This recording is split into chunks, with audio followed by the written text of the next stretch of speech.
ప్రజాభవన్ ముందు కానిస్టేబుల్ అభ్యర్థులు ఆందోళన చేపట్టారు. జీవో నెంబర్ 46 రద్దు చేయాలంటూ నిరసన చేపట్టారు. అధిక సంఖ్యలో కానిస్టేబుల్ అభ్యర్థులు తరలివచ్చారు. దాదాపు 200 మంది అభ్యర్థులు నిరాహార దీక్షకు కూర్చున్నారు. విద్యార్థులు అధిక సంఖ్యలో రావడంతో పోలీసులు భారీగా మోహరించారు. ఇక్కడి నుంచి వెళ్లాలని పోలీసులు సూచిస్తున్నారు. అయినా విద్యార్థులు వెనక్కి తగ్గడం లేదు. వారిని చుట్టుముట్టారు పోలీసులు.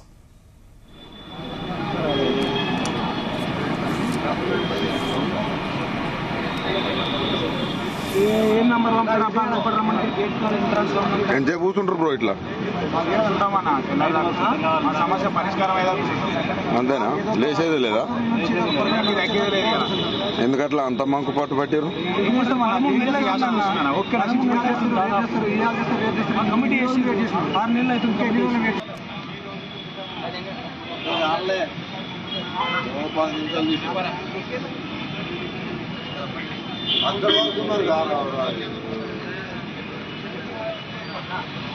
సార్ నమస్కారం సార్.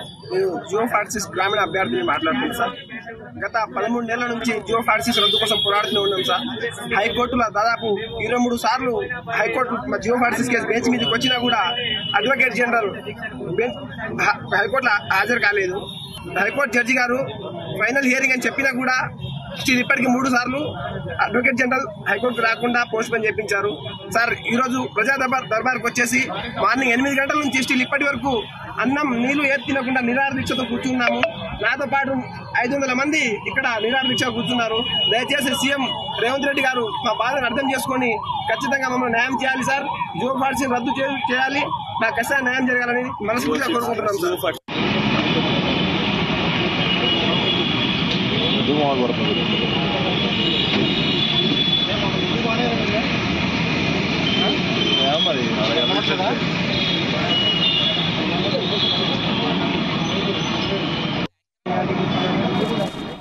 రైట్. కానిస్టేబుల్ అభ్యర్థులంతా కూడా ప్రజాభవన్ కు చేరుకున్నారు. ప్రజాభవన్ దగ్గర వారంతా కూడా ఆందోళన చేస్తున్నట్టు తెలుస్తోంది.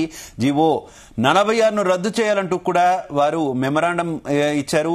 ఇక అక్కడే నిరాహార దీక్షకు కూడా దాదాపు 200 మంది అభ్యర్థులు కూర్చున్నట్టు తెలుస్తుంది. ఇక ప్రజాభవన్ దగ్గర ఉన్నటువంటి తాజా పరిస్థితికి సంబంధించి మరింత సమాచారం మా క్రైమ్ బ్యూరో రవితేజ అందిస్తారు. రవితేజ, మధ్యాహ్నం పోలీస్ అభ్యర్థులందరూ కూడా ప్రజాభవన్ ఏదైతే కాంగ్రెస్ ప్రభుత్వం ఏర్పాటైన తర్వాత ఇక్కడ ప్రభుత్వం దృష్టికి తీసుకురావాలన్నా ఈ వేదికగా ఎవరైనా మీ రిప్రజెంటేషన్ ఇవ్వచ్చు అంటూ కూడా ప్రజాభవన్ ఏర్పాటు చేసి అధికారులను అలర్ట్ చేసి జిల్లాల నుంచి వచ్చేటువంటి అన్ని అప్లికేషన్ తీసుకుని దాన్ని పరిశోధిస్తా ఉన్నారు.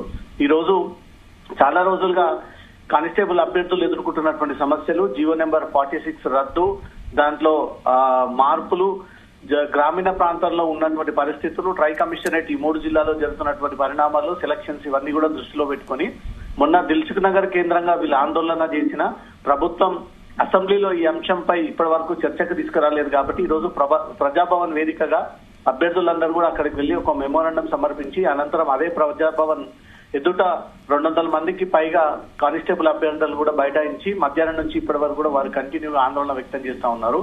ప్రభుత్వం ఇప్పటికైనా జీవో నెంబర్ 46 విధానాన్ని పూర్తిగా రద్దు చేసి గతంలో టీఎస్పీఎస్సీ పోలీసు రిక్రూట్మెంట్ బోర్డు ప్రకారంగా జరిగినటువంటి పోలీసు నియామకాలు ఆ విధంగానే సాగించాలి. ఈ జీవో నెంబర్ 46 కారణంగా ఈ 3 జిల్లాలు హైదరాబాద్, రంగారెడ్డి, వికారాబాద్, మేడ్చల్ జిల్లాలో ఉన్నటువంటి అభ్యర్థులు తొందరగా సెలెక్ట్ అవుతా ఉన్నారు. వాళ్ళకు ఉద్యోగాలు వస్తా ఉన్నాయి, ప్రమోషన్స్ వస్తా ఉన్నాయి. గ్రామీణ ప్రాంతంలో ఉన్నటువంటి వారికి ఆలస్యంగా ఉద్యోగాలు వస్తా ఉన్నాయి.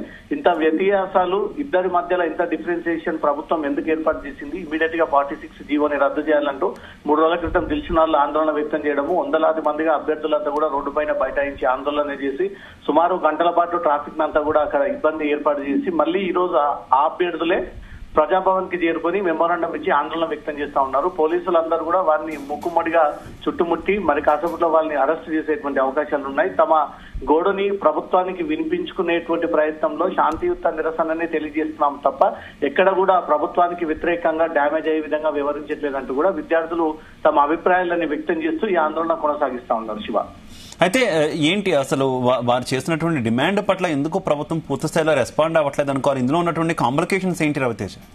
చాలా సందర్భాల్లో ఈ పోలీస్ నియామక పద్ధతిలో ఈ రాష్ట్ర పోస్టులు అయినటువంటి పోలీస్ రిక్రూట్మెంట్ బోర్డు ద్వారా జరిగేటువంటి ఈ రిక్రూట్మెంట్ లో కొన్ని సమస్యలు తలెత్తుతా ఉన్నాయి. అందరూ అనుకున్న విధంగా ఈ ఉద్యోగాలు పొందడం లేదు అంటూ కూడా గతంలో వీటిపై అనేక సార్లు రివ్యూ ఏర్పాటు చేసుకొని దీనికి ప్రత్యేకమైనటువంటి ఒక జీవోని ఏర్పాటు చేసి ఏవైతే సిటీకి ఆనుకొని ఉన్నటువంటి ప్రాంగణంలో ఉన్నటువంటి వారికి ఆ ప్రియారిటీ తగ్గట్లేదు, వారికి ఉద్యోగాలు రావట్లేదు అనే ఉద్దేశంతో ఈ 3 జిల్లాలను కలుపుకొని మొదట ప్రియారిటీ వీళ్ళకి కల్పించడము, తర్వాత ప్రియారిటీ గ్రామీణ ప్రాంతాల వాళ్ళకి కల్పించే విధంగా ఈ జీవోని అమల్లోకి తీసుకురావడం జరిగింది. వీటి కారణంగా 3 జిల్లాల్లో ఉన్నటువంటి అభ్యర్థులు తొందరగా సెలెక్ట్ అయ్యి ఫిజికల్ గా రిటర్న్ ఎగ్జామ్ గా వాళ్ళు ఉద్యోగాలు సాధిస్తా ఉన్నారు. కానీ మారుమూల ప్రాంతాలలో ఈ 3 జిల్లాలు కాకుండా ఇతర జిల్లాల్లో ఉన్నటువంటి అభ్యర్థులంతా కూడా తీవ్రంగా నష్టపోతా ఉన్నారు. వారికి మాకు చాలా ప్రియారిటీస్ భాగంగా ఉద్యోగాలు నష్టపోతా ఉన్నాము జీవో నెంబర్ 46 అంటూ కూడా ఏళ్ల తరబడి వారి ఆకాంక్షని నెరవేర్చుకోవాలనుకున్నటువంటి కానిస్టేబుల్ అభ్యర్థులు ఈ అభ్యంతరాలను వ్యక్తం చేస్తూ రోడ్డుపైకి వచ్చి ఆందోళన వ్యక్తం చేస్తా ఉన్నారు. కొంతమంది కోర్టు అప్రోచ్ అయ్యారు, కొంతమంది అధికారులకు ఫిర్యాదులు చేశారు, పోలీస్ రిక్రూట్మెంట్ బోర్డు కూడా ఇచ్చారు, తర్వాత ప్రభుత్వాన్ని కూడా విన్నపించుకునే విధంగా చాలా రోజులుగా వీళ్ళు పోరాటం చేస్తా ఉన్నారు. ఈ రోజు ప్రజాభవన్ కి చేరుకొని మెమోరాండం ఇచ్చి ప్రభుత్వం నుంచి స్పష్టమైనటువంటి వైఖరి వచ్చేంత వరకు ఇక్కడి నుంచి లేవము అంటూ కూడా ఒక అమరణ నిరాహార దీక్ష పద్ధతిలో వీరు ఉదయం నుంచి కూడా ఆందోళన కొనసాగిస్తా ఉన్నారు. Shiva, okay, thank you Raviteja.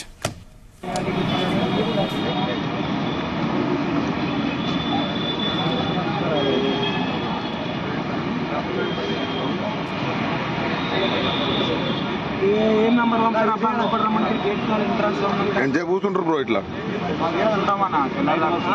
సమస్య పరిష్కారం